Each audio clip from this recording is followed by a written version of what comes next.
이게 무슨 내가 언제 대출을 이런 적이 없는데. 떨리는 손으로 서류를 확인해 보니 집을 담보로 8천만 원의 대출이 되어 있었습니다.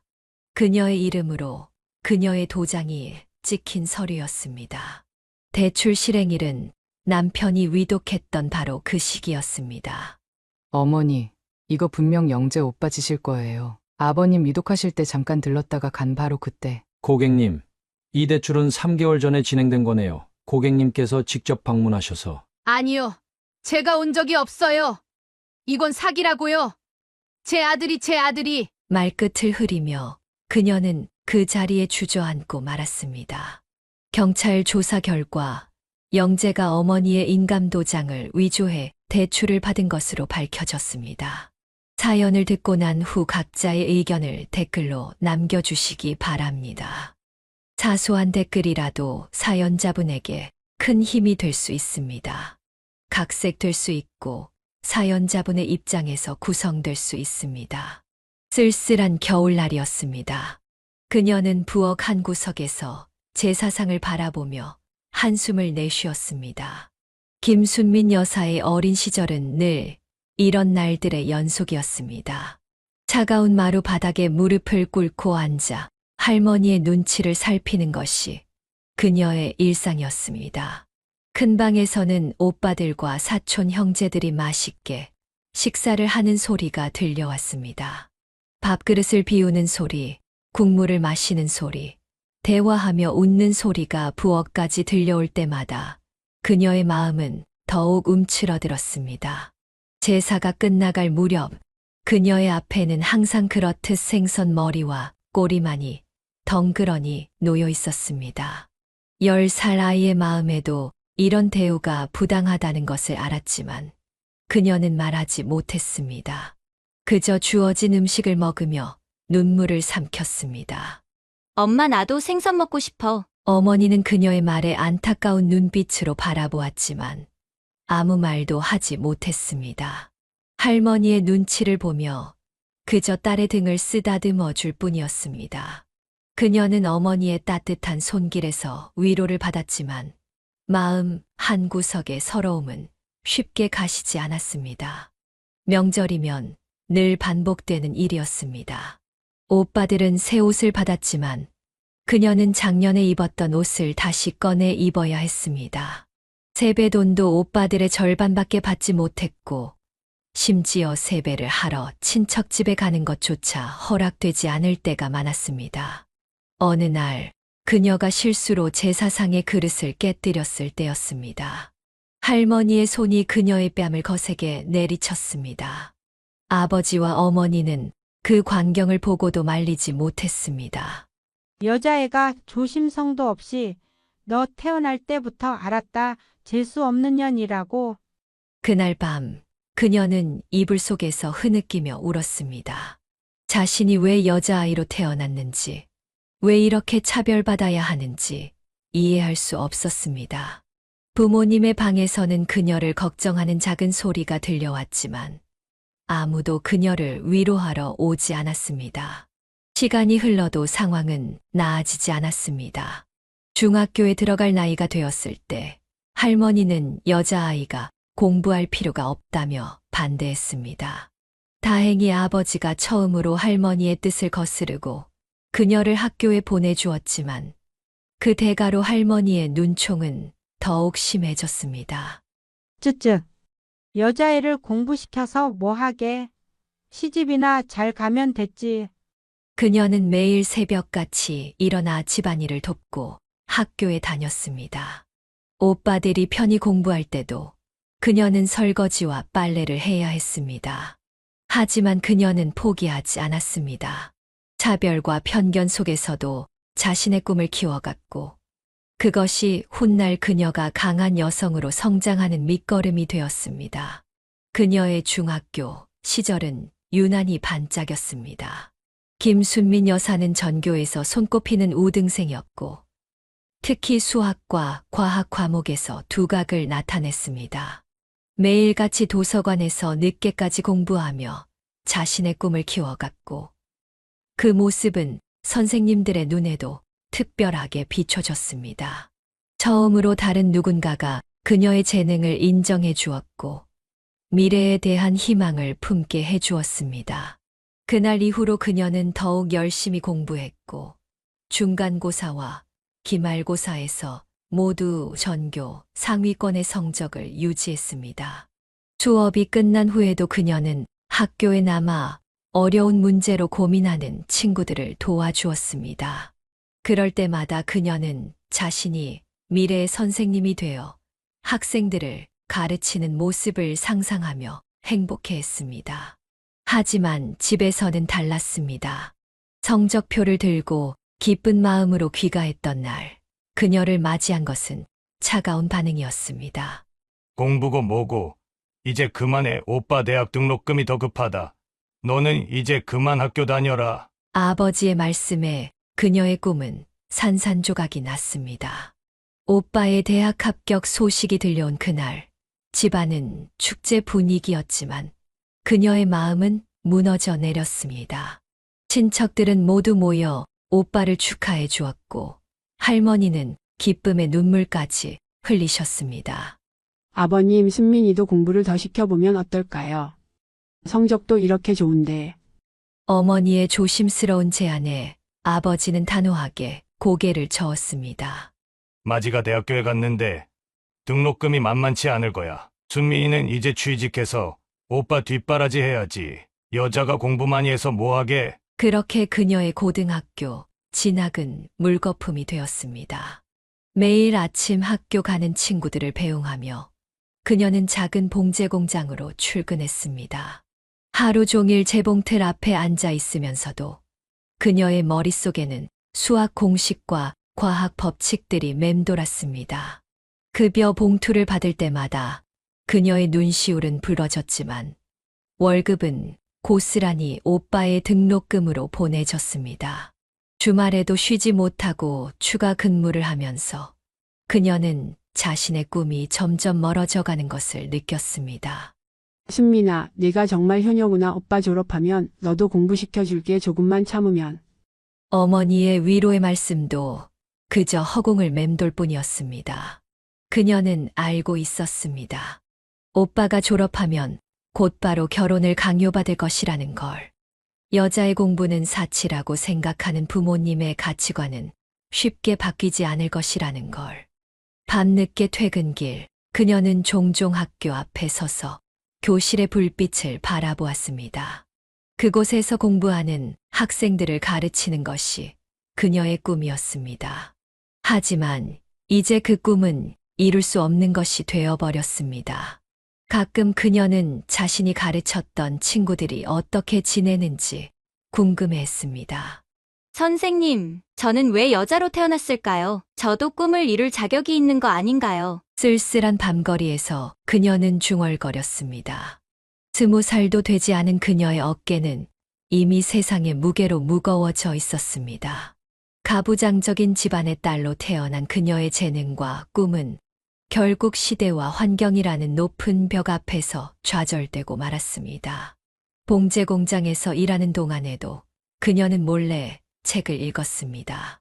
점심시간이면 언제나 작은 수학 문제집을 펼쳐들었고 퇴근 후에는 동네 도서관에 들러 잠시나마 공부하는 척이라도 했습니다. 하지만 그것도 잠시 집안의 경제적 부담이 커지면서 그녀는 더 많은 시간을 일터에서 보내야만 했습니다. 20살이 되던 해봄, 그녀의 인생에 변화가 찾아왔습니다. 김순민 여사는 공장 근처 시장에서 우연히 한 청년과 마주쳤습니다. 비가 갑자기 쏟아지던 날, 우산도 없이 발을 동동 구르고 있던 그녀에게 청년이 다가왔습니다. 우산 함께 쓰시죠. 저도 이쪽으로 가는데. 그렇게 시작된 만남은 그녀의 삶을 바꾸어 놓았습니다. 청년의 이름은 이진수였고 근처 회사에서 일하는 회계사였습니다. 순민 씨, 공부하고 싶었다면서요? 지금이라도 늦지 않았을 텐데. 진수의 말에 그녀는 처음으로 자신의 이야기를 털어놓았습니다. 가정 형편 때문에 포기해야 했던 학업, 교사가 되고 싶었던 꿈, 그리고 여자라는 이유로 겪어야 했던 차별들까지. 우리 집은 달라요. 우리 누나도 대학 다니고 있어요. 부모님께서 남녀 차별은 절대 하시면 안 된다고 하셨거든요. 그의 말에 그녀의 눈시울이 붉어졌습니다. 처음으로 누군가가 그녀의 꿈을 진지하게 들어주었고, 그것을 당연하게 여겼습니다. 진수 씨, 나 정말 공부하고 싶어 하지만 이제는 왜 안 돼요? 야간 학교도 있잖아요. 내가 도와줄게요. 그의 진심 어린 응원에 그녀는 용기를 냈습니다. 퇴근 후에는 야간 학교에 다니기 시작했고, 주말이면 진수와 함께 도서관에서 공부했습니다. 몇 달 후, 진수는 그녀를 자신의 집으로 초대했습니다. 처음 시부모님을 뵙게 될 날, 그녀는 무척 긴장했습니다. 하지만 그녀를 맞이한 것은 예상과 전혀 다른 모습이었습니다. 아이고, 우리 며느리 될 사람이 이렇게 예쁘네. 진수가 맨날 자기 여자친구가 똑똑하다고 자랑하더니. 시어머님은 그녀를 반갑게 안아주셨고, 시아버님은 따뜻한 미소로 맞아주셨습니다. 저녁 식사 자리에서 그녀는 놀라운 광경을 목격했습니다. 여보, 국 좀 더 드세요. 내가 더 떠다 드릴게요. 시아버님이 시어머님을 향해 건네는 자연스러운 배려, 딸과 아들을 똑같이 대하는 모습에 그녀는 깊은 감동을 받았습니다.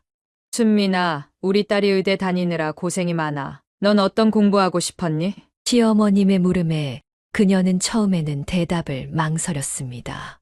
하지만 모두가 관심 있게 들어주는 모습에 용기를 내어 이야기했습니다. 저는 선생님이 되고 싶었어요. 아이고, 그거 참 좋은 꿈인데. 우리 며느리 될 사람이 선생님이 된다면 얼마나 좋을까. 지금이라도 늦지 않았어. 시부모님의 격려에 그녀는 눈물을 감출 수 없었습니다. 이런 가정이 있다는 것이 믿기지 않았습니다. 귀가길에 진수가 말했습니다. 우리 결혼하면 당신이 하고 싶은 공부 다 하게 해줄게. 내가 도와줄 테니까. 그 말에 그녀는 더는 참지 못하고 흐느꼈습니다. 평생 꿈꿔왔던 가정의 모습이 눈앞에 있었습니다. 차별 없이 서로를 존중하고 배려하는 모습, 그리고 그녀의 꿈을 지지해주는 사람들. 진수야, 고마워. 정말 고마워. 그날 이후로 그녀는 매일 기도했습니다. 이 행복이 꿈이 아니기를, 이 따뜻한 사람들과 정말로 한 가족이 될 수 있기를. 봉제 공장에서의 고된 하루도 이제는 견딜만 했습니다. 그녀의 삶에 드디어 희망이라는 빛이 비치기 시작했기 때문입니다. 시부모님은 그녀가 방문할 때마다 항상 반겨주셨고, 주말이면 함께 시장을 보거나 산책을 하면서 많은 이야기를 나누었습니다. 특히 시어머님은 그녀의 지난날의 아픔을 들으시고는 눈물을 보이시며 안아주셨습니다. 결혼식을 앞둔 어느 날, 그녀의 집은 폭풍우 치는 것 같은 분위기였습니다. 그녀의 결혼 소식을 들은 친정어머니는 기뻐하셨지만 아버지와 할머니는 격분했습니다. 감히 내가 우리도 모르게 맘대로 결혼을 정해? 이 오빠 등록금은 어쩌고? 아버지의 고함 소리가 방 안에 울렸습니다. 그녀는 떨리는 목소리로 대답했습니다. 아버지, 제가 일하면서 학교도 다닐 수 있대요. 시부모님께서. 시부모님, 맘대로 남의 집 부모님을 만나고 다니더니 이제는 우리 말도 안 듣겠다는 거지? 할머니는 그녀의 뺨을 거세게 때렸습니다. 하지만 이번에는 달랐습니다. 그녀는 고개를 들고 당당히 말했습니다. 할머니, 전 더 이상 맞고만 살지 않을 거예요. 제 인생은 제가 선택할 거예요. 이죽일려니 할머니가 다시 손을 들어 올렸을 때 어머니가 그녀를 감싸 안았습니다. 어머님, 제발 순민이는 제 딸입니다. 더 이상은. 그날 밤 그녀는 작은 가방 하나를 들고 집을 나왔습니다. 뒤에서는 아버지의 저주 같은 외침이 들려왔습니다. 이 집에서 나가면 다시는 들어올 생각하지 마. 너는 이제 우리 딸이 아니야. 비가 오는 길을 걸으며 그녀는 울었습니다. 하지만 이번에 눈물은 달랐습니다. 그것은 해방의 눈물이었습니다. 시부모님은 그녀를 따뜻하게 맞아주셨습니다. 우리 며느리가 얼마나 힘들었니? 이제부터는 우리가 내 부모란다. 시어머니의 품에 안겨 그녀는 마음껏 울었습니다. 평생 느끼지 못했던 부모의 사랑을 처음으로 느꼈습니다. 결혼식 날, 친정에서는 아무도 오지 않았습니다. 하객석의 반은 비어 있었지만 시댁 식구들은 더욱 끈끈하게 그녀를 감싸주었습니다. 이제 우리 식구가 된 걸 환영해. 순민아. 시아버님의 덕담에 하객들은 축하의 박수를 보냈고 그녀의 눈에서는 행복한 눈물이 흘렀습니다. 여보, 이제부터 우리 새로 시작해요. 진수의 말에 그녀는 고개를 끄덕였습니다. 이제 그녀에게는 새로운 가족이 생겼습니다. 신혼집은 작았지만 따뜻했습니다. 시어머니는 매주 반찬을 들고 오셨고 시아버님은 그녀의 야간 학교 공부를 적극적으로 지원해 주셨습니다. 순민아, 내일은 내가 저녁 준비할 테니까 공부에 집중해. 남편은 집안일을 나누어 하자고 했고 그녀의 꿈을 위해 함께 미래를 계획했습니다. 어느 날 친정어머니가 몰래 찾아왔습니다. 순민아, 엄마는 내가 잘 살길 바란다. 아버지 몰래 왔어. 하지만 그녀는 단호했습니다. 어머니, 저는 이제 새 삶을 살아요. 더 이상 과거로 돌아가고 싶지 않아요. 제발 저를 잊어주세요. 친정어머니는 눈물을 흘리며 돌아갔습니다. 그날 이후 그녀는 완전히 새로운 삶을 살기로 결심했습니다. 과거의 아픔은 뒤로 하고 이제는 자신의 꿈을 향해 당당히 나아가기로 했습니다. 여보, 난 정말 행복해요. 이렇게 행복해도 되는 걸까요? 당연하죠. 당신은 더 행복해질 자격이 있어요. 그들의 작은 식탁에서 나누는 대화는 늘 따뜻했고 서로를 향한 존중으로 가득했습니다. 시부모님은 주말마다 찾아와 그녀를 딸처럼 아껴주셨고 그녀는 처음으로 진정한 가족의 의미를 깨달았습니다. 이제 그녀의 삶은 새로운 희망으로 가득했습니다. 야간 학교에서 공부하는 시간도 남편과 함께 꾸미는 작은 집도 시부모님과 나누는 따뜻한 시간도 모두가 소중했습니다. 과거의 상처는 아물어가고 있었고 그녀의 마음속에는 이제 새로운 꿈이 자라나고 있었습니다. 결혼 3년 차 그녀의 가정에 새로운 생명이 찾아왔습니다. 김순민 여사는 아들을 품에 안은 순간 뜨거운 눈물을 흘렸습니다. 어린 시절 자신이 받았던 모든 차별과 서러움이 떠올랐기 때문입니다. 우리 아들, 엄마가 너는 절대 차별하지 않을게. 내가 하고 싶은 건 다 하게 해줄게. 남편은 그런 아내를 걱정스러운 눈으로 바라보았습니다. 여보, 당신 너무 무리하는 거 아니에요. 애한테 저렇게 다 해주면. 난 우리 아들만큼은 내가 겪은 걸 절대 겪게 하고 싶지 않아요. 아들 영재가 자랄수록 그녀의 마음속 상처는 더욱 깊어졌고 그만큼 아들에 대한 보상 심리도 커져갔습니다. 엄마, 나 저거 사고 싶어. 그래. 우리 영재, 엄마가 사줄게. 장난감 가게에서 영재가 원하는 것은 모두 사주었고 먹고 싶다는 것은 무엇이든 해주었습니다. 시어머니는 이런 며느리가 안타까웠습니다. 애한테 너무 다 해주면 안 좋아. 적당히 해야지. 어머님, 전 우리 영재가 제가 겪은 것처럼 못 가진다는 이유로 서러워하는 걸 보고 싶지 않아요. 영재는 초등학교에 입학하면서 더 많은 것을 요구하기 시작했습니다. 엄마, 친구들은 다 새 스마트폰 있는데 나만 없어. 알았어. 엄마가 사줄게. 남편은 점점 깊어가는 아내의 과잉 보호를 우려했습니다. 여보, 이제 그만하면 안 될까요? 영재가 너무 버릇없어지는 것 같아요. 당신은 몰라요. 어린 시절 갖고 싶은 게 있어도 가질 수 없었던 그 마음을. 시간이 흐를수록 영재의 요구는 점점 더 커져갔습니다. 중학생이 되자 고가의 게임기를 달라고 했고 친구들과 어울리기 위해 필요하다며 수십만 원의 용돈을 요구했습니다. 엄마, 내가 친구들이랑 PC방 가려면 돈이 필요해. 다른 애들은 다 부모님이 주시는데. 그녀는 결국 자신의 월급을 몽땅 아들의 용돈으로 쓰기 시작했습니다. 야간 학교 등록금까지 아들을 위해 써버리는 날도 있었습니다.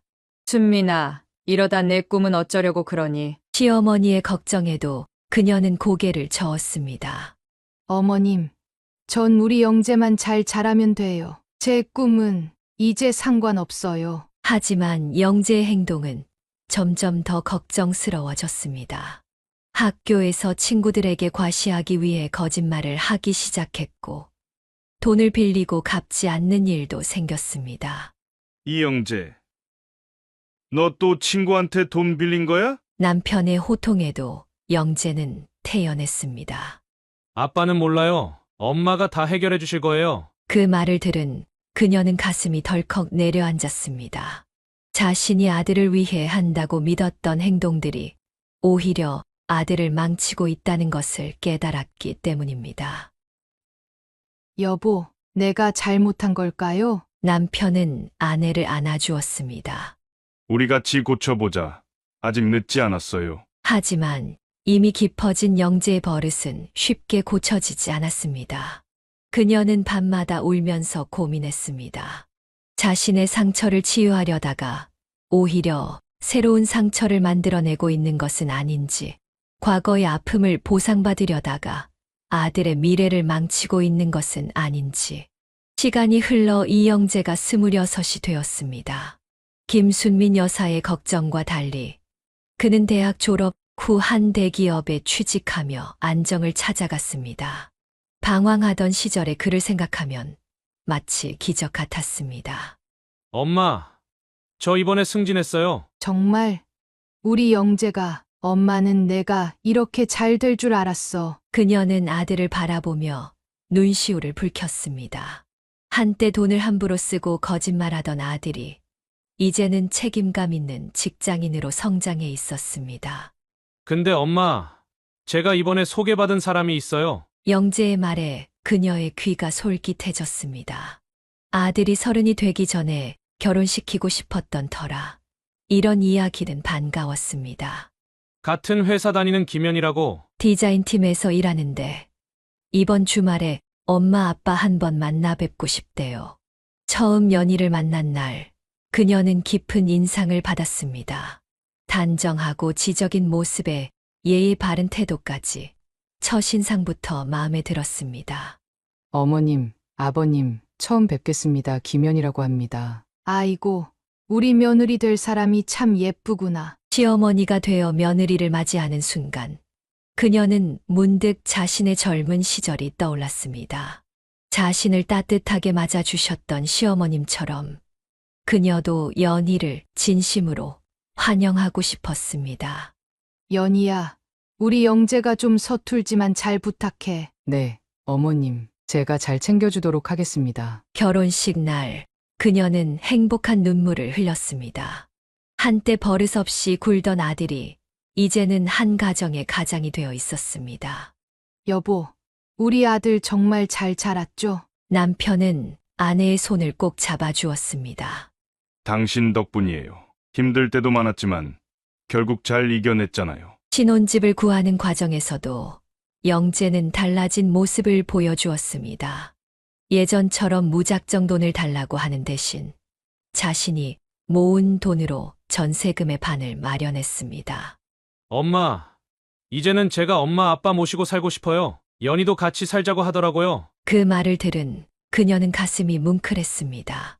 영재야, 너희 신혼살림인데 괜찮겠어? 엄마가 저 키우느라 고생 많이 하셨잖아요. 이제는 제가 효도할 차례예요. 며느리 연희도 시부모 모시고 사는 것을 반겼습니다. 어머님, 저희가 모시고 살게 해주세요. 영재 오빠도 그게 좋대요. 새 집으로 이사한 후 그들의 가정은 더욱 화목해졌습니다. 아침마다 연희가 준비한 식사를 함께 하고 저녁이면 다 같이 드라마를 보며 이야기꽃을 피웠습니다. 엄마, 저희 이번에 아기 생겼어요. 어느 날 연희가 들려준 소식에 온 가족이 기뻐했습니다. 그녀는 특히 더 행복했습니다. 자신이 겪었던 어두운 과거와 달리 이제 그녀의 손주는 따뜻한 가정에서 자랄 수 있을 것이기 때문입니다.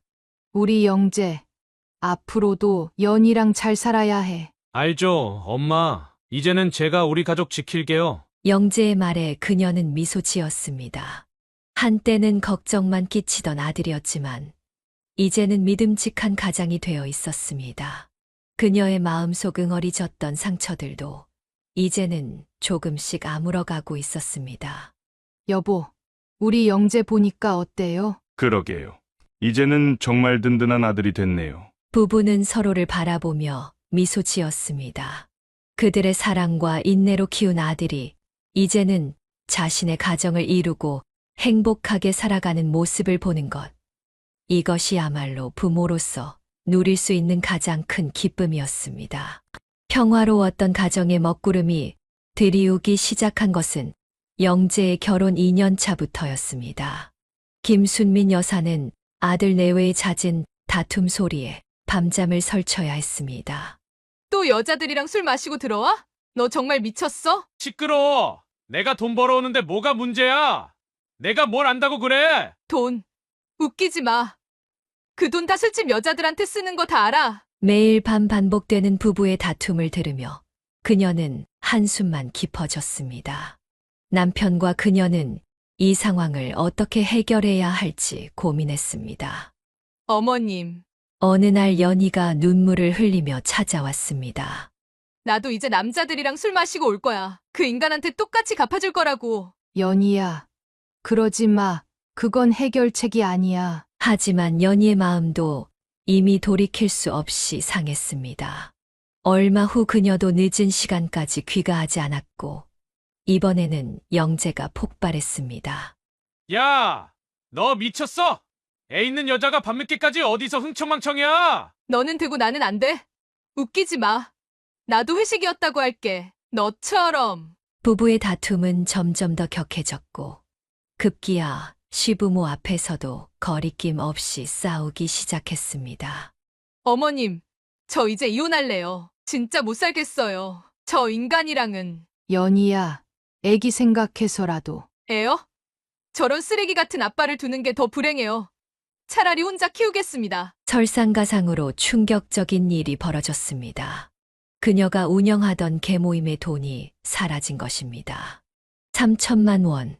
10년 넘게 이웃들과 함께 해온 계모임의 돈이었습니다. 영재야, 이게 무슨 짓이니? 엄마, 미안해. 나 진짜 급해서 그랬어. 이번만 봐줘. 곧 갚을게. 그녀는 그제서야 아들의 잦은 외박과 늦은 귀가가 단순한 바람기가 아니었다는 것을 알게 되었습니다. 도박과 주식 투자에 빠져 큰 손실을 본 것이었습니다. 당신이 아들을 너무 응석바디로 키웠어. 남편의 한마디가 그녀의 가슴을 찔렀습니다. 맞았습니다. 어린 시절 자신이 받은 차별에 대한 보상 심리로 아들의 잘못조차 눈감아 주었던 것이 이런 결과를 낳은 것이었습니다. 어머님, 죄송해요. 저 이제 진짜 못 참겠어요. 저 사람이랑은 한시도 더 못 살아요. 결국 영재는 계모임 돈을 가지고 사라졌습니다. 그녀는 이웃들 앞에서 고개를 들 수 없었습니다. 밤마다 그녀는 울었습니다. 자신의 과거 상처를 보상받으려다가 오히려 더 큰 상처를 만들어낸 것 같았습니다. 그런데 어느 날 더 슬픈 소식이 찾아왔습니다. 갑작스러운 복통으로 시작된 그날은 평범한 아침이었습니다. 김순민 여사는 남편이 식은땀을 흘리며 배를 움켜쥐는 모습을 보고 가슴이 덜컥 내려앉았습니다. 여보, 괜찮아요? 얼굴이 너무 하얘요. 아, 배가 너무 아파. 체한 것 같아. 하지만 상황은 점점 나빠졌고 결국 구급차를 불러 응급실로 향했습니다.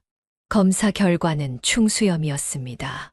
긴급 수술이 필요합니다. 지금 바로 수술실로 들어가셔야 해요. 의사의 말에 그녀는 남편의 손을 꼭 잡았습니다.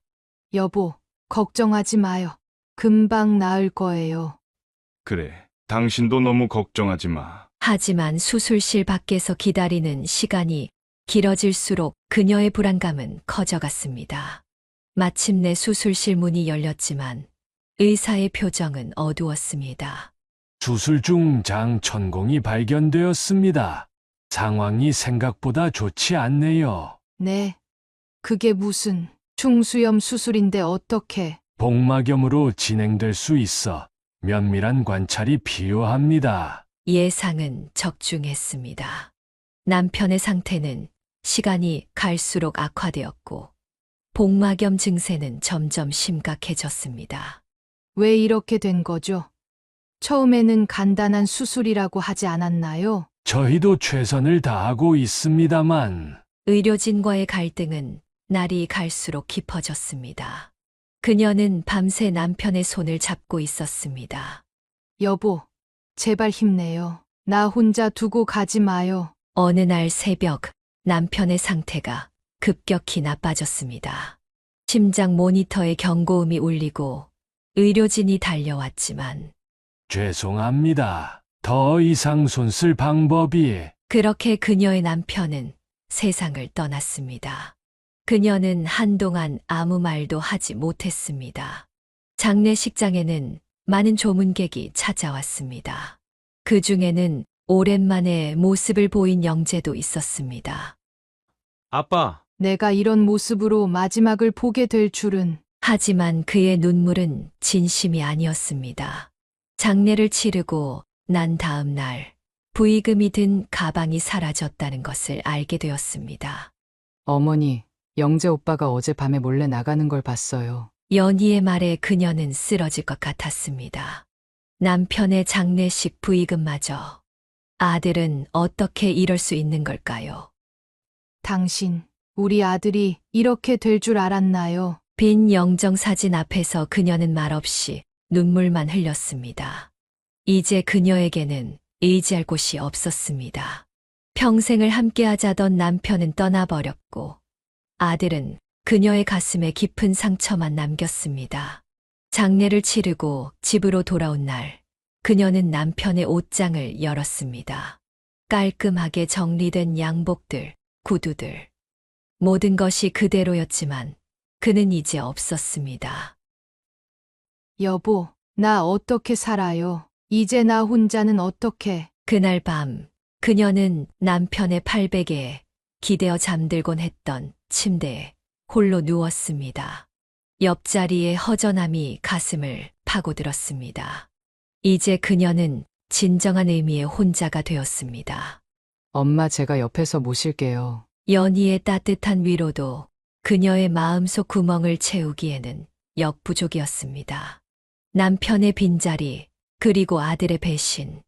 이 두 가지 상처는 그녀의 남은 인생을 무겁게 짓누르고 있었습니다.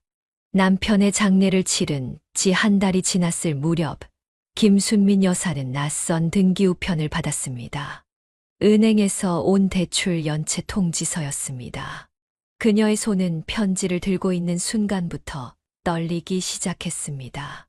이게 무슨, 내가 언제 대출을 이런 적이 없는데. 떨리는 손으로 서류를 확인해 보니 집을 담보로 8천만 원의 대출이 되어 있었습니다. 그녀의 이름으로 그녀의 도장이 찍힌 서류였습니다. 대출 실행일은 남편이 위독했던 바로 그 시기였습니다.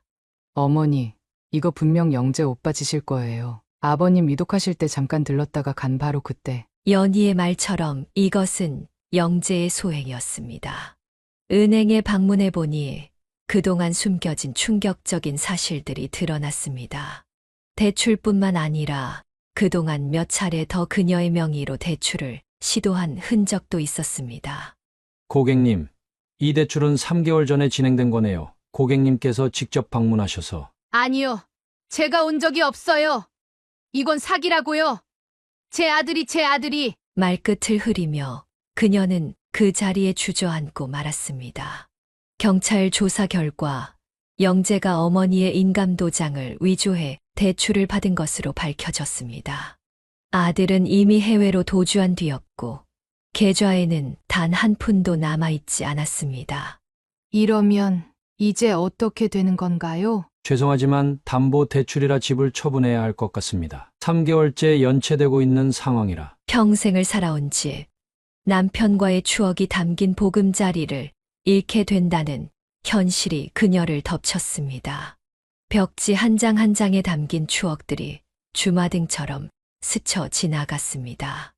어머님, 우리 집에서 같이 살아요. 제가 모시고 살게요. 아니야, 연희야. 너희 새 삶의 짐이 되고 싶지 않아. 너는 이제 새 삶을 살아야지. 결국 그녀는 작은 쪽방으로 거처를 옮겼습니다. 20년 넘게 살았던 집에서 나오는 날, 그녀는 마지막으로 방 안을 둘러보았습니다.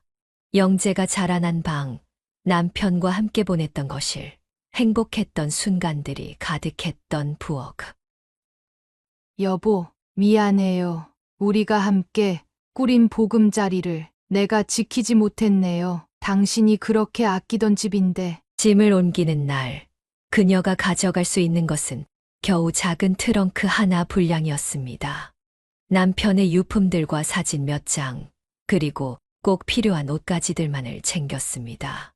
쪽방으로 옮긴 그날 밤, 좁은 방구석에서 그녀는 끝없이 눈물을 흘렸습니다.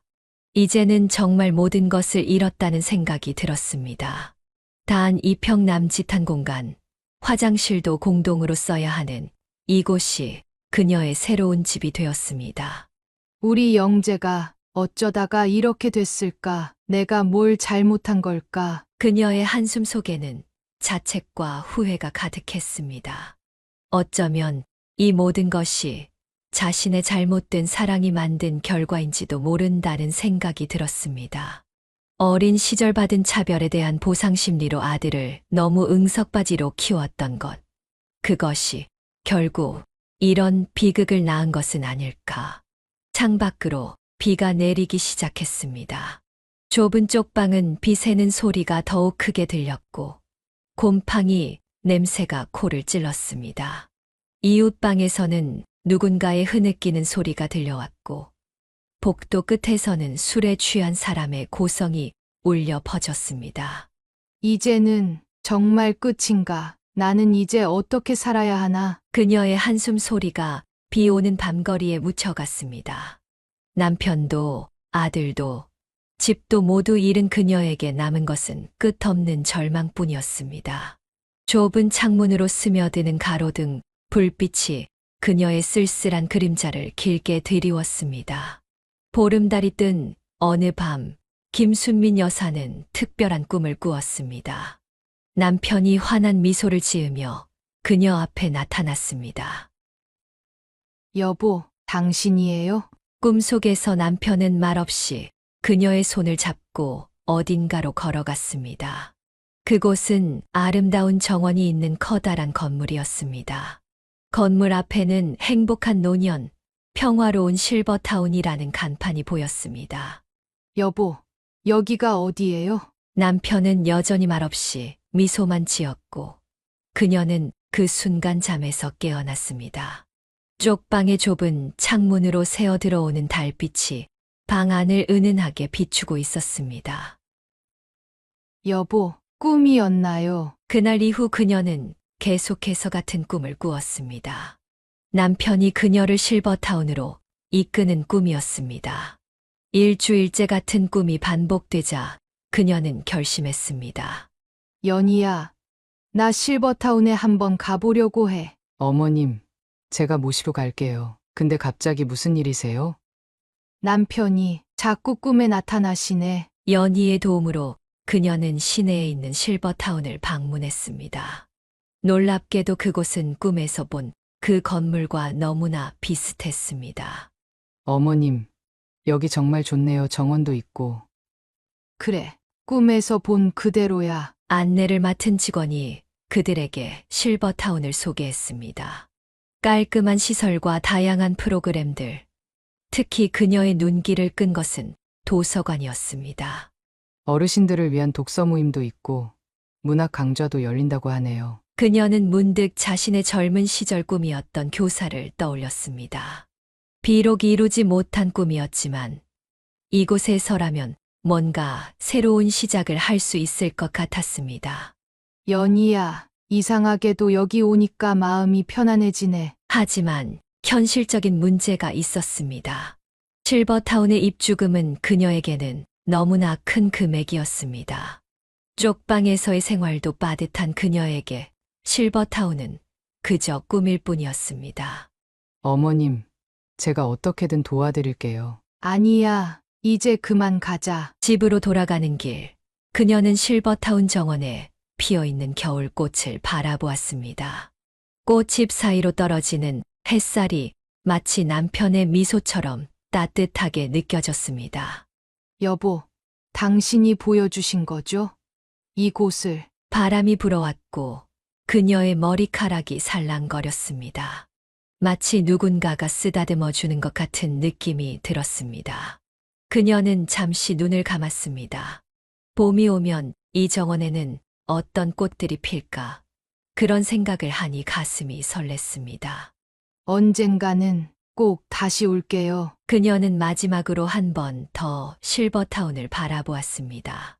이곳에서의 새로운 시작을 꿈꾸며 그녀는 천천히 발걸음을 돌렸습니다. 봄이 왔지만 김순민 여사는 여전히 쪽방에서 외롭게 지내고 있었습니다. 그날도 그녀는 실버타운 근처를 서성이고 있었습니다. 멀리서라도 그곳을 바라보는 것이 그녀의 소소한 낙이 되어 있었습니다. 오늘도 꽃이 예쁘게 폈네. 그때였습니다. 실버타운 정원에서 휠체어를 타고 나오시는 한 노부부가 보였습니다. 그녀는 자신의 눈을 의심했습니다. 휠체어를 밀고 계신 분은 분명 아버지? 휠체어에 앉아 계신 분은 친정어머니였습니다. 세월의 흔적이 깊게 패인 얼굴이었지만 분명 그녀의 어머니였습니다. 순수민이니? 어머니의 떨리는 목소리에 그녀는 그 자리에 주저앉고 말았습니다. 30년 만의 재회였습니다. 어머니, 아버님. 이게 누구야? 우리 순민이가. 아버지의 목소리도 많이 늙어 있었습니다. 한때 그토록 엄하기만 하셨던 아버지의 눈가에 눈물이 고였습니다. 딸아, 우리가 너무 미안하다. 어머니가 휠체어에서 일어나려 하셨지만 그녀가 먼저 달려가 어머니를 끌어안았습니다. 어머니, 저예요. 순민이에요. 이 어미가 너무 늦게 찾아와서 미안하다. 세 사람은 한동안 아무 말도 하지 못했습니다. 그저 서로를 바라보며 눈물만 흘렸습니다. 작년에 내 소식을 들었다. 아들한테 그런 일도 당했다고. 아버지의 말씀에 그녀는 더욱 서러워졌습니다. 다 제 잘못이에요. 제가 아들을 잘못 키워서. 아니다. 내 잘못이 아니야. 우리가 너를 그렇게 키워서. 아버지는 말끝을 흐리셨습니다. 딸에 대한 차별, 그로 인한 상처가 대물림되어 이런 비극을 낳았다는 걸 깨달으신 듯 했습니다. 우리도 여기 입주한 지 얼마 안 됐어. 내 어머니가 몸이 많이 안 좋아져서. 아버지의 설명을 들으며 그녀는 운명이란 것을 느꼈습니다. 남편의 꿈에서 보여준 이곳에서 이렇게 부모님을 다시 만나게 될 줄은 꿈에도 몰랐습니다. 순민아, 이제라도 우리랑 같이 살자. 너도 여기 들어와서. 아버지. 내 방도 있어. 우리가 미리 너를 위해 해놨단다. 그제서야 그녀는 깨달았습니다. 부모님께서 그동안 그녀를 찾고 계셨다는 것을, 그리고 이미 그녀를 위한 자리를 마련해 두셨다는 것을. 저 정말 그래도 될까요? 당연하지. 이제는 우리가 너를 제대로 된 딸로 대해주마. 어머니가 그녀의 손을 꼭 잡으셨습니다. 그 손길에서 그녀는 오랫동안 그리워했던 어머니의 따뜻함을 느꼈습니다. 어머니, 아버님, 감사합니다. 봄바람이 불어왔고 실버타운 정원의 꽃들이 흔들렸습니다. 마치 하늘에서 남편이 지켜보며 미소 짓고 있는 것 같았습니다. 이제 그녀는 알았습니다. 남편이 꿈에서 이곳을 보여준 진짜 이유를. 그날 이후 그녀는 부모님과 함께 실버타운에서 새로운 삶을 시작했습니다. 아침마다 어머니의 휠체어를 밀고 정원을 산책하고 저녁에는 아버지와 함께 도서관에서 책을 읽었습니다. 30년이란 세월의 공백을 메우기에는 부족했지만 그들에게는 이제 새로운 시작을 위한 시간이 있었습니다.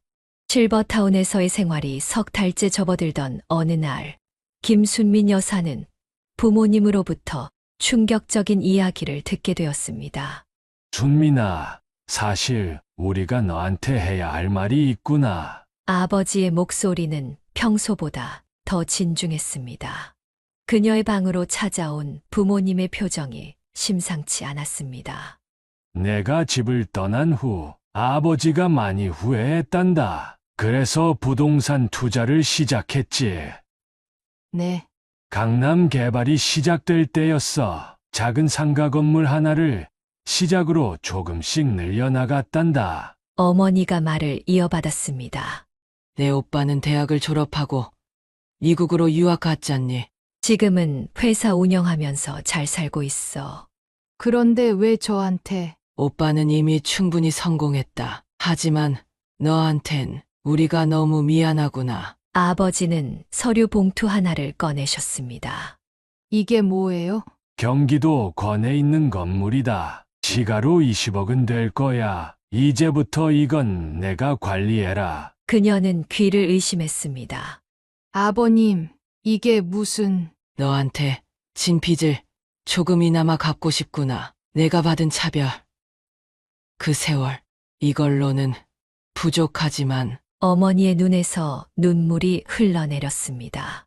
엄마, 아빠가 너무 늦게 깨달아서 미안하다. 그녀는 한동안 아무 말도 할 수 없었습니다. 이것이 꿈인지 현실인지 분간할 수 없었습니다. 전 이런 걸 바란 게 아니에요. 그저 부모님의 사랑만 있었어도. 우린 알아. 하지만 이제라도 내 인생을 다시 시작했으면 해. 아버지는 덧붙여 말씀하셨습니다. 내 오빠도 널 많이 찾았단다. 여전히 너를 그리워하고 있어. 그녀는 복잡한 감정에 휩싸였습니다. 한때는 그토록 부러워했던 오빠의 성공, 그리고 지금 눈앞에 놓인 거액의 증여. 이제는 내 인생을 살아라. 그동안 남편과 아들 때문에 고생 많았잖니. 부모님의 말씀에 그녀는 고개를 끄덕였습니다. 이제야 진정한 의미의 새로운 시작을 할 수 있을 것 같았습니다. 아버님, 어머님 감사합니다. 창밖으로 보이는 봄꽃들이 그 어느 때보다 아름답게 보였습니다. 이제 그녀의 인생에도 진정한 봄이 찾아온 것 같았습니다. 실버타운에서의 생활이 익숙해질 무렵, 김순민 여사의 마음속에서 오래된 꿈이 다시 꿈틀거리기 시작했습니다. 도서관에서 책을 읽던 어느 날, 한 할머니가 그녀에게 다가왔습니다. 순민 씨, 이 책 어떤 내용인지 좀 설명해 줄 수 있나? 그녀는 기꺼이 책의 내용을 설명해 주었고, 그날 이후 도서관을 찾는 노인들이 하나둘씩 그녀를 찾기 시작했습니다. 관장님, 제가 제안 하나 드려도 될까요? 네, 말씀해 보세요. 실버타운에 문학 동아리를 만들면 어떨까요? 제가 책을 함께 읽고 이야기 나누는 시간을 가져보고 싶어서요. 관장은 흔쾌히 승낙했고, 그렇게 황혼 독서회가 시작되었습니다. 처음에는 5명의 회원으로 시작했지만 점차 참여하는 사람들이 늘어났습니다. 선생님, 오늘은 어떤 책을 읽을까요? 그녀는 선생님이라는 호칭이 쑥스러웠지만 가슴 한편이 따뜻해지는 것을 느꼈습니다. 비록 정규 교사는 아니었지만 이렇게라도 가르치는 일을 할 수 있다는 것이 감사했습니다. 어머님, 요즘 정말 행복해 보이세요. 연희의 말에 그녀는 미소 지었습니다. 그래, 이제야 내 꿈을 조금이나마 이룬 것 같아. 독서회는 단순히 책을 읽는 것에 그치지 않았습니다. 회원들은 자신들의 인생 이야기를 나누기 시작했고, 그들의 이야기는 하나의 작품이 되어갔습니다. 우리 이야기를 모아서 책으로 만들어 보면 어떨까요? 그녀의 제안에 회원들은 열광적으로 반응했습니다. 매주 한 번씩 모여 서로의 이야기를 글로 써내려갔고, 그 과정에서 많은 웃음과 눈물이 공유되었습니다. 선생님, 저는 평생 글을 쓸 줄 모르는 줄 알았는데. 보세요. 할머님의 인생이 이렇게 아름다운 글이 되었잖아요. 1년 후 그들의 이야기를 모은 황혼의 이야기꽃이 작은 문집으로 발간되었습니다. 비록 소규모로 제작된 책이었지만 그들에게는 더없이 소중한 보물이 되었습니다. 어머니, 저도 선생님처럼 늦게라도 꿈을 이룰 수 있을까요? 당연하죠. 우리에겐 아직 시간이 있잖아요. 문학 동아리는 점차 실버타운의 명물이 되어갔습니다.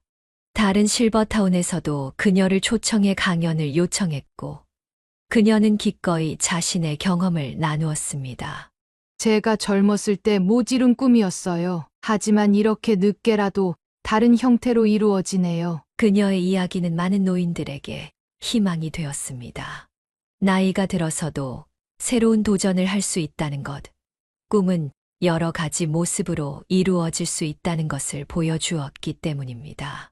준민아, 내가 자랑스럽구나. 아버지의 말씀에 그녀는 눈시울이 붉어졌습니다.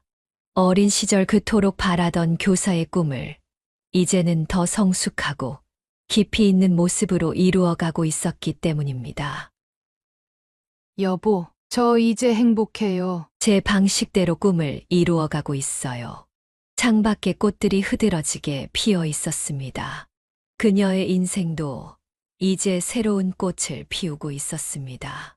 비록 늦은 나이에 시작한 도전이었지만 그만큼 더 깊은 의미가 있었습니다. 이제 그녀는 매주 화요일마다 도서관에서 새로운 꿈을 키워가고 있습니다. 책장을 넘기는 소리, 글을 쓰는 소리, 때로는 웃음소리가 도서관을 가득 채우고 그 속에서 그녀는 진정한 스승의 의미를 배워가고 있었습니다. 따뜻한 봄날이었습니다.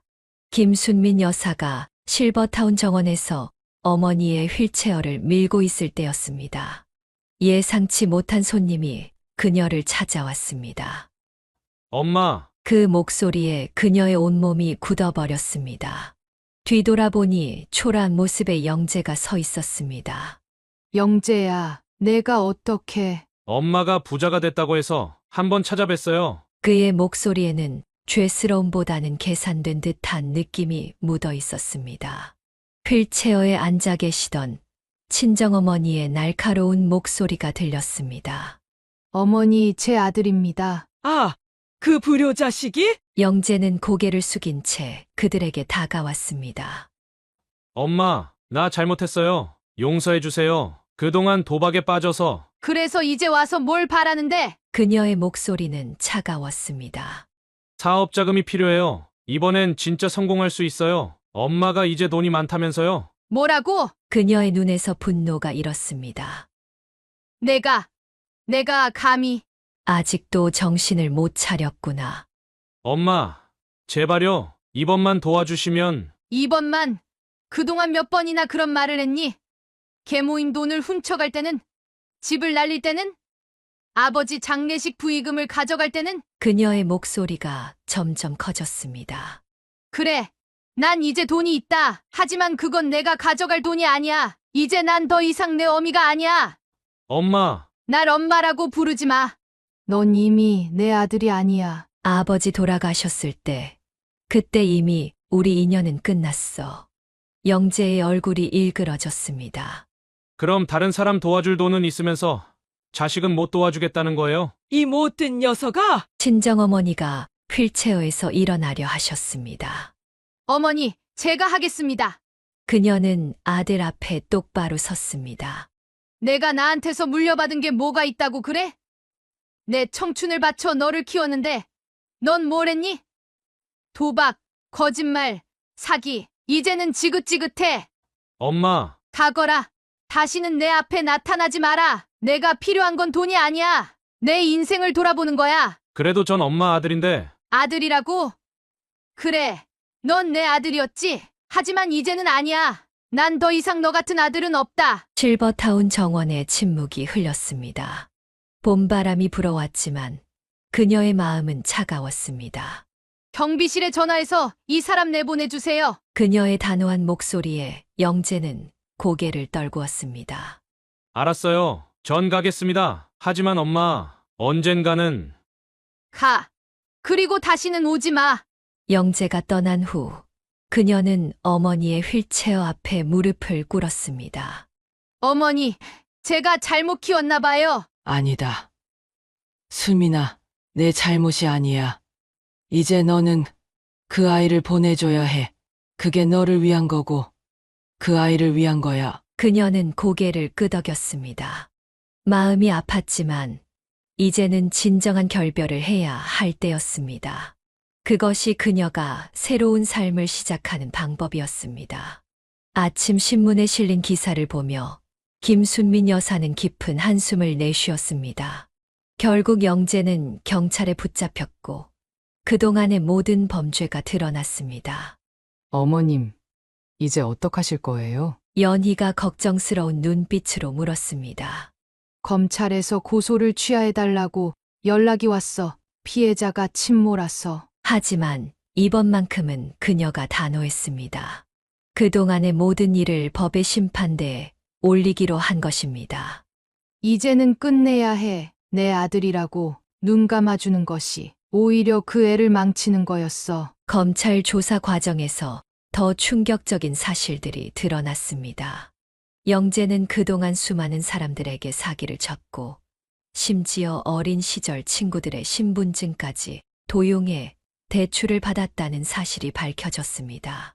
피고인은 자신의 어머니의 인감도장을 위조하여 대출을 받았으며 재판장에서 검사의 구형이 이어졌습니다.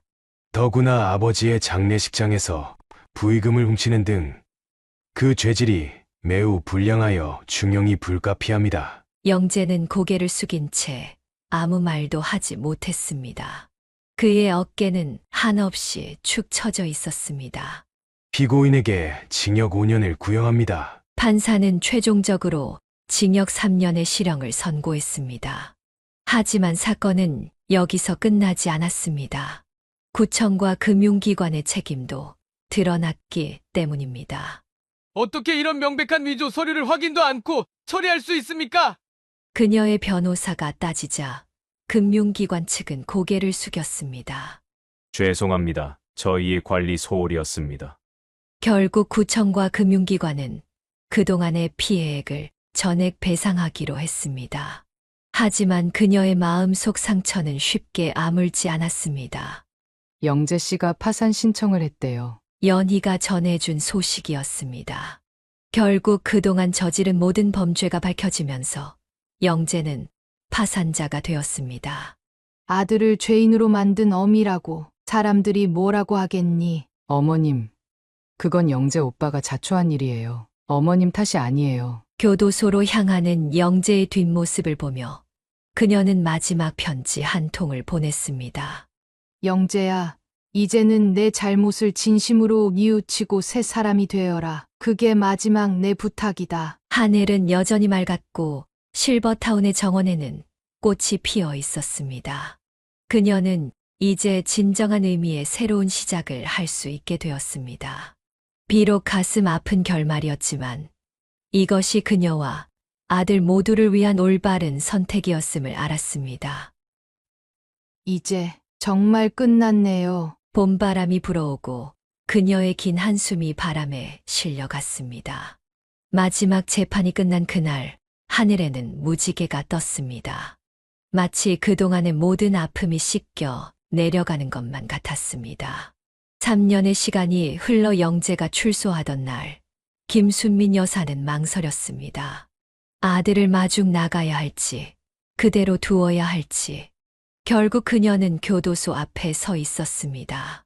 어머니, 영재의 모습은 많이 달라져 있었습니다. 삭발한 머리에 수척해진 얼굴이었지만 눈빛만은 맑아져 있었습니다. 어머니, 정말 죄송합니다. 이제야 진심으로 사죄드립니다. 그의 목소리에는 과거의 계산적인 톤이 없었습니다. 진정한 뉘우침이 묻어나왔습니다. 정말 반성했니? 네, 교도소에서 매일 밤 생각했어요. 제가 얼마나 큰 죄를 지었는지. 영재는 교도소에서 검정고시를 통해 대학교 과정을 마쳤고 회계사 자격증도 따냈다고 했습니다. 수감 생활 동안 한 번도 징계를 받지 않았다는 교도관의 증언도 있었습니다. 이제는 정직하게 살고 싶어요. 제 힘으로 그의 말에 그녀는 조심스럽게 희망을 품었습니다. 출소 후 영재는 작은 회계사무소에서 일을 시작했습니다. 급여는 적었지만 성실하게 일했습니다. 어머니, 제가 번 첫 월급이에요. 영재가 내민 봉투에는 얼마 되지 않는 금액이었지만 그녀는 그 어떤 돈보다 값지게 느껴졌습니다. 매달 조금씩이라도 어머니께 갚아나가겠습니다. 제가 저지른 모든 일들을. 시간이 흐르면서 영재의 변화는 진심이라는 것이 증명되었습니다. 1년 넘게 한 번도 거짓말을 하지 않았고 약속도 잘 지켰습니다. 어느 날 연희가 찾아왔습니다. 어머님, 영재 오빠가 많이 달라진 것 같아요. 그래, 이제는 정말 달라진 것 같구나. 저 아이가 아빠를 보고 싶어 해요. 그렇게 영재는 5년 만에 자신의 아이를 다시 만났습니다. 처음에는 어색했지만 시간이 지나면서 부녀의 관계도 조금씩 회복되어 갔습니다. 아빠, 이거 내가 그린 거야. 우리 딸이 이렇게 그림을 잘 그리는구나. 연희도 조금씩 마음의 문을 열기 시작했습니다. 영재의 진심 어린 사과와 변화된 모습에 그녀도 점차 믿음을 갖게 된 것입니다. 어머님, 저희 다시 한번 시작해 보려고 해요. 그녀는 두 사람의 재결합을 조심스럽게 지켜보았습니다. 이번에는 영재가 진정으로 가장의 책임을 다하리라는 믿음이 들었기 때문입니다. 이제는 정말 달라질게요. 제가 지켜야 할 가족이 있으니까요. 실버타운에서 열린 가족 모임 날, 영재는 모두 앞에서 무릎을 꿇었습니다. 할아버님, 할머님, 그리고 어머니, 제가 저지른 모든 잘못을 용서해 주세요. 이제는 진정한 아들이 되겠습니다. 그의 눈물에는 진심이 담겨 있었습니다. 세월은 많은 것을 변화시켰고 그 속에서 영재도 진정한 성숙을 이루어낸 것이었습니다. 어머니, 이제는 제가 어머니의 자랑스러운 아들이 되고 싶습니다. 그래, 이제야 내가 진정한 내 아들이 된 것 같구나. 봄날의 따스한 햇살이 창가에 비쳤습니다. 그 빛 속에서 그녀는 새로운 희망을 보았습니다. 비록 많은 상처와 아픔이 있었지만 이제는 그것들이 치유되어 더 단단한 가족의 결속으로 이어지고 있었습니다. 이제 그녀의 실버타운 생활에는 새로운 일상이 더해졌습니다. 주말마다 찾아오는 영재 가족과의 시간, 손녀와 함께하는 즐거운 순간들. 뒤늦게 찾아온 이 행복이 그녀에게는 더없이 소중했습니다. 시간은 많은 것을 치유했습니다. 김순민 여사는 실버타운에서 부모님과 함께 지내며 조금씩 과거의 상처를 극복해 나갔습니다. 순민아, 오늘은 바깥 공기가 참 좋구나. 어머니의 휠체어를 밀며 정원을 산책할 때면 그녀는 이제야 진정한 가족의 의미를 깨닫는 것 같았습니다. 어머니, 제가 어릴 때는 이런 날 어머니랑 단 둘이 있어 본 적이 없었는데. 그래, 엄마가 너무 늦게 깨달았다. 어머니의 눈시울이 붉어졌습니다. 아버지도 많이 달라지셨습니다. 매일 아침 그녀의 방을 찾아와 안부를 물으시고 저녁이면 함께 도서관에서 책을 읽었습니다. 아버님, 이 책 재미있으세요? 그래, 내가 추천해준 책인데 참 좋구나. 이런 걸 더 일찍 읽었더라면. 어느 날 미국에서 오빠가 찾아왔습니다. 순민아. 오빠. 30년 만에 재회였습니다. 성공한 사업가가 된 오빠의 모습은 많이 달라져 있었지만 그의 눈빛만은 여전히 따뜻했습니다. 미안하다. 내가 너무 늦게 찾아왔구나. 아니에요. 오빠, 이렇게 만날 수 있는 것만으로도 감사해요. 오빠는 그동안 그녀를 찾아다녔다고 했습니다. 하지만 그녀가 연락을 끊고 지냈기에 찾을 수 없었다고 했습니다. 이제는 우리가 진짜 가족이 되자. 내가 그동안 못해준 동생 노릇. 이제부터 시작할게. 연희도 변함없이 그녀의 곁을 지켰습니다. 이제는 딸처럼 그녀를 보살폈습니다. 어머님, 제가 만든 김치찌개예요. 많이 드세요. 연희야, 너는 정말 내 친딸 같아. 저도 어머님이 친엄마 같아요. 영재 오빠 때문에 이렇게 된 거 정말 죄송해요. 아니야. 내 잘못이 아니야. 오히려 내가 있어서 내가 힘을 낼 수 있었어. 실버타운의 일상은 평화로웠습니다. 아침이면 부모님과 함께 산책을 하고 주말이면 오빠가 화상통화로 안부를 전했습니다. 연희는 일주일에 2번씩 찾아와 음식을 해주고 그녀의 이야기를 들어주었습니다. 준민아, 이제 행복하니? 어느 날 아버지가 물으셨습니다. 네, 아버님. 이제야 진정한 가족을 알게 된 것 같아요. 그래, 우리가 너무 늦게 깨달았다만 이제라도 함께할 수 있어서 다행이구나. 가을 햇살이 비치는 실버타운의 창가에서 그녀는 문득 남편을 떠올렸습니다. 남편이 꿈에서 이곳을 보여준 것은 어쩌면 그녀에게 진정한 가족의 의미를 알려주기 위해서였는지도 모릅니다. 여보, 이제 저 행복해요. 걱정하지 마세요. 창밖으로 단풍잎이 떨어지고 있었습니다. 그 모습이 마치 남편이 보내는 미소 같았습니다. 이제 그녀는 알았습니다. 가족은 피보다 진한 것, 바로 서로에 대한 이해와 사랑이라는 것을. 김순민 여사는 창가에 앉아 하늘을 바라보았습니다. 60년의 삶이 주마등처럼 스쳐 지나갔습니다. 어린 시절의 차별과 서름, 좌절된 꿈, 결혼과 함께 찾아온 행복, 그리고 아들의 배신까지. 그 모든 순간이 그녀를 이곳으로 이끌었다는 것을 이제는 알 수 있었습니다. 여보, 이제야 알겠어요. 당신이 꿈에서 보여주신 이유를. 실버타운의 창밖으로 보이는 풍경은 평화로웠습니다. 부모님과 함께하는 일상, 미국에서 자주 연락하는 오빠, 그리고 친딸처럼 찾아오는 연희까지. 이제 그녀에게는 진정한 가족이 생겼습니다. 비록 늦게 찾아온 행복이지만 그녀는 감사했습니다. 창가에 앉아 일기를 쓰며 그녀는 마지막 문장을 적었습니다. 인생은 끝없는 새로운 시작의 연속이구나. 이제야 진정한 행복이 무엇인지 알 것 같다. 나의 모든 상처는 치유되었고, 이제 나는 새로운 봄을 맞이한다. 그녀의 입가에 잔잔한 미소가 번졌습니다. 창밖으로 보이는 꽃들이 봄바람에 하늘거렸고, 그녀의 인생에도 마침내 따스한 봄이 찾아왔습니다. 사연을 듣고 댓글을 남겨주시기 바랍니다. 사소한 의견일지라도 사연자분에게는 큰 힘이 됩니다. 노골적인 악성 댓글은 사연자분에게 상처가 될 수 있으니 삼가주시기 바랍니다.